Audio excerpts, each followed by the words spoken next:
my name is Clane Moss. I'm from Gander. As far as I know, for sure, I was the first student in Gander.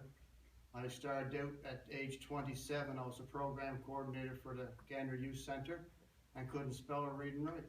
How do you become program coordinator? And how do you function? How do you run these things for these kids? So that's what stepped me over the line. I was doing labor work, but these children needed me, and I needed to get that pen and paper. So I said, it's time. I hired a tutor on from the school system that charged me $22 an hour. I was only earning $7 or $6 an hour. I had to work 3 hours every day just to pay her to tutor me. And she didn't know how to tutor me because she didn't know where I belonged in the world of education. A year later, Laubach showed up at the doorstep looking for a student, and I phoned him. It tickled the fancies out of these ladies that, because they didn't think anyone would come out, and then they had a student that just made their world heavenly to them. And being who I was and outspoken the way I was, it just went super well. I had a blast with these lovely ladies, and I'd like to thank the girls from Gander for what they have done for me and how much they have changed my life in the last, well, for me now it was 88 that they came to Gander, and this is almost 30 years later, 28 years later, something like that.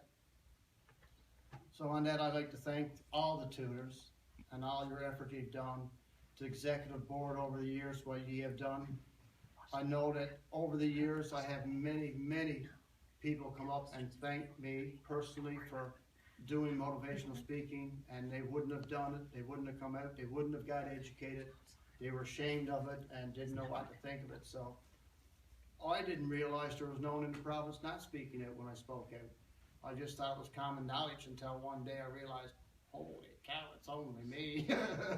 Stood up in front of the papers and doing the TV shows. But when you've lied for 27 years to people to cover up your illiteracy and snuck in the corners with a piece of paper and took your application book home and did all this, it just came, I was all of a sudden in my life, I was a whole. I was honest. I wasn't hiding. I wasn't a fibber. I wasn't full of fibs no more. I could stand up, and if you could stand up and tell people who you are, well, it makes you whole. It just cleans up your life and makes it so much easier to move on and live in the future. And it has for me. For the last 20 years, I've lived a very whole and healthy life. I'm still not a functional writer, and I'm not still a 100% functional reader, but I function very well in society. I find out what I need. I am totally computer illiterate, and I don't own a cell phone. I spent all of my life learning how to go back in time. I don't believe in the future. I love it out in the woods. I spend all my time out there. So we had our first board meeting yesterday or 2 days ago in Gander. They looked at me and said, well, Clane, you're going to have to get a cell phone and learn the computer. I said, no. I said, I was saving $500 up for either computer lessons or voice lessons to go singing. I guess it's going to be computer lessons. My girlfriend and all my friends are glad that I'm not going to learn to sing. I'm a better talker and singer. So that's where we go there. Where I come from, I guess, was how I come to be illiterate. It's funny. I went to a school one day and I asked the principal to tell me, how come I can't, what's going on? Where do I stand in the world of literacy? And he brought me into the office, and when he took out a book, he said, read that. He took it, didn't say nothing, just put it aside, took another book and gave it to me, and I read so much, he took it aside and put it away again. And the third book he gave me, I guess because the school I went to was up to grade 7. So I'm presuming the first book he gave me was grade 7. I failed that. He took another one, which I presume was grade 6. And when I read grade 5, he said, Clane, you got a grade 5 reading skill. I'm 27 years of age, and I got a grade 5 reading skill. See Dick, see Jane, see Joe. Now, what was I going to do with that in my life? And it was really ironic. The moment he said that to me, a flash went off, because in grade 5, the assistant in Corner Brook said I was dyslexic and put me in a work-study class and stopped educating me. The school failed me in grade 5, and it was so ironic at 27, this principal looked at me and said that to me, because I knew that the school system stopped teaching me in grade 5, and I knew they put me into sweat hard classes, what we call ourselves, and never give us any education. They just said it was a waste of time to teach us. Well, it certainly proved to be wrong. I'm not dyslexic. I was like many children that I've come to find out. We made B's backwards and D's backwards.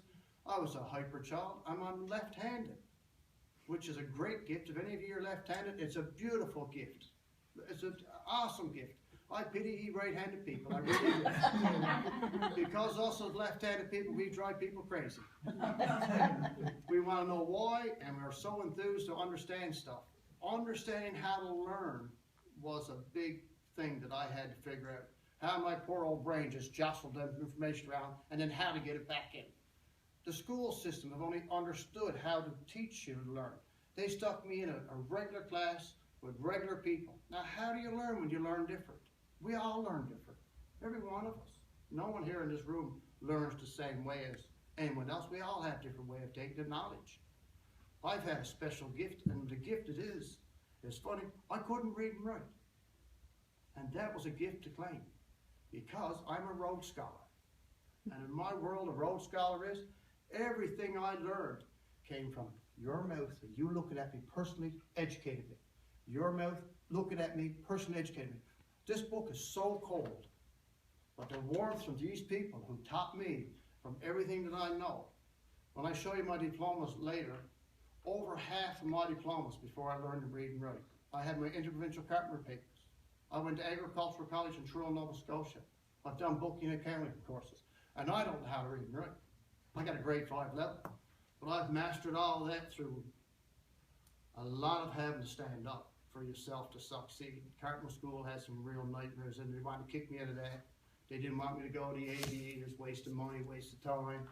So I mean, you have to stand up and speak for yourself, and it's a very long road to get there. My struggle with it is like I said, it went on and on with trying to throw me out of this and that program. So like I said, it came to a point that I just gave up. I got a job at Town of Gander summer season, and I spent the next 22 years of my life seasonal work. Refused to take full-time job. They offered me to get loads of times. Well, I couldn't figure out why I wouldn't take full-time work. I just didn't see no sense of it. What was it going to get me anymore but a bit more money, which I was only going to waste anyway, so I didn't need the money. If I went to Alberta and earned $140,000 a year, I would have spent $100 of it on ecotourism. And Newfoundland, you can do it for free. Just walk out your back door and suck it up and love it. It's shocking to realize, isn't it, that statistic is still there, that we don't have an educated province. You know, I know what it's done for me, and we really need to educate the young, the old, and we're all learners, and we'll always be learning. And the day you stop learning, I've always said the day I die, is because I think it keeps your mind strong, it keeps you healthy, it keeps you witty. You know, the day you sit back and give up and just say, well, I'll watch the news a day and do nothing. Well, you're not using your brain cells. You're not using that gumption to get out of bed, that reason to wake up in the morning. My time in my life right now is my family's grown up. I've got time on my hands, and I've been wondering what I was going to do the last few years and what I wanted to do to get involved in some group or organization again. And then I heard their advertising, so I said, well, I know where I'm going. I know what I like to do. For the first year, I had the first board meeting last week, and I really like to just work on Gander, see what Gander got, see if we can build it up. But I really know think that some of my stories and some of my articles and some of my lifelong learning should be put on the provincial table. Not so much the provincial board, but let's go to government. Let me have a row with government. Let me discuss with government. Let's get on the airways. Let's rattle some cages. Let's show some statistics. I am a statistic that by educating me, I have moved ahead in my life, and I am a tax-paying society member right now, and I am putting back into my community, which I would never have done if I wasn't educated to the point I am. And I still don't have my grade 12, but I do have a functional enough that I can get by into society, that I am an active person in this community. And again, there has to be more than me. I am not the only one. I was the only one to come out years ago, and I might be the only one coming now.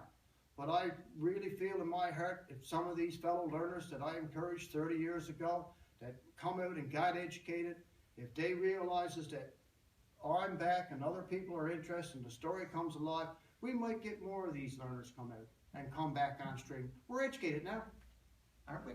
That's right. So that's power. We have power. And now we have statistics. It might have took 30 years, we might have slid down. But now we have statistics that we are the proof in the pudding, that what ye did 30 years ago is paying off. We are now putting back in society. He just said he's getting ready to go to work. Don't be a taxpayer, man. Now, government loves them words. Right? Come out to your Texas, they want to know every pocket you own, you got 4 of them, they're going to drain them all, sir. Right? Well, I mean, that's the thing we need to put the government. Government, there's no one doing it. The college, I had a meeting with the Keene College in Gander, they don't even want to talk to anyone that can't do level 2. And level 2 is not really highly educated. If you're in there, you're struggling. The prerequisites to a trade is not happening. The last of I was at, we had them, the government talked into it. They would take me and put me in level 1 or level 2, or level 1 because they start when they start robbing their students really. Level 1, level 2, and level 3. Give you your grade 12 credits, and then they let you stay in school for 1 or 2 years as a trade. They had them, you got to keep them. Once you let them go, which they did to me, I just got fed up with fighting with them. But if you've got a person that's willing to come in and get educated, keep them. Within 3 years, they're a taxpayer to society, not a burden. Imagine $100 for 3 minutes to go up on top. My God, I was only getting like $6, $7 an hour. They're going to give you 3 minutes. So that was one of the first things I did. And anyway, I went to a seminar, a meeting with them. Then we started doing provincial meetings. The first one I went to was in Ottawa. It was with the Newfoundland Labrador Literacy Coalition. I think it was called, with Bob Evans. I was on their board of directors to start with, and I went to Ottawa to a World Rural Literacy Conference, it was called. There was people there from Nicaragua, Spain, Portugal, and the Atlantic provinces. And here's Clane. What am I doing here? So here I am in Ottawa at this meeting. It was very interesting, really opened my eyes up to a lot, that it wasn't just Newfoundland, it is rural. As your statistics just said, it is pretty well rural all over the world. Rural communities are working people. They're not pencil pushers and educated like towns and cities are. That was very interesting. Came back home and moved on to other ones. We did all the provinces. I did Marystown, Carbonear, St. John's, Lewisport, Corner Brook, all over this province. And then I went into Moncton, Halifax, Ottawa, again. We were in Toronto, in British Columbia, was some of the places I went and spoke and with the boards. At that point in my life, I was actually like learner representative for Gander, learner representative for Newfoundland and Canada. And I went into the States to represent Canada in this conference. Being, again, a little plain from Newfoundland, not really paying heed what was happening to me at times. It was just not stuff I ever expected to happen to me. When I get down into the States looking for the other Canadians, there's neither one down there. I'm the only one down there. I thought one was coming from every province. Things that I would never have done. I got 2 stories in books. I would never been an author. I would never met the president's wife of the States. I would never been in the entourage of Prince Andrew of Buckingham Palace. I've got a letter home from Washington, D.C. thanking me for a set of coins I gave them. And I got a letter home from Buckingham Palace. There's not a lot of people gets to ever have that kind of privilege in your life. Not counting the privilege of helping educate and encourage learners and fellow teachers and students to strive to make it better for us people who need extra help. The experience was overwhelming to me as a young fella. It's something that would never ever happen. Not counting what I got out of just reading books and the internet and what's on paper from what they gave me, but the experiences they offered me. I would never have had the opportunity. I spoke out, and I've got to travel them things. But every other learner that we've helped learned and bonus so much from what you've done for us. You know, how we stand on our own feet, the proudness that we have, the dignity that we have gained. These are bonuses that I got because I decided to stand up here and I put my name in front line, and I did TV shows and I did radio announcements and I did commercials that I went a little further than some other people. Well, a lot further, let's say. A lot of experience that I got that I would never have got. And the people I've met across Canada all have the same strong beliefs and dreams that they have as tutors and stuff.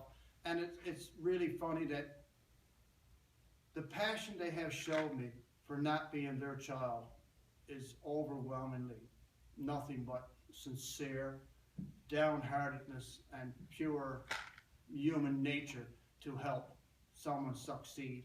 And with such non-selfishness, it costs us ye money to help us. That was the part that I could never grasp with any big sense, because So many people today and back then wanted something for something. They wanted nothing but just to show up, to be what they wanted you to be, in a sense. They wanted someone to be a learner for them. And that's why you opened the organization. That's why you came forth today, to help someone. Well, I'm here today to say thank you, very much so. And ye have done it. I don't know if there's very many of ye who have toured people that has ever had the chance to meet your students down the road. They walk out of your lives, you don't know where they go. No one even knew where I was for 20 years, really. I disappeared and walked away, and it just so happened there came a point in my life that it's time, I'm ready to do something again to help. I don't know what I can do or how I can do it, so this is why I wanted to come so bad the weekend, to see where the problem stood, where the board stood, where we're going and what we can do.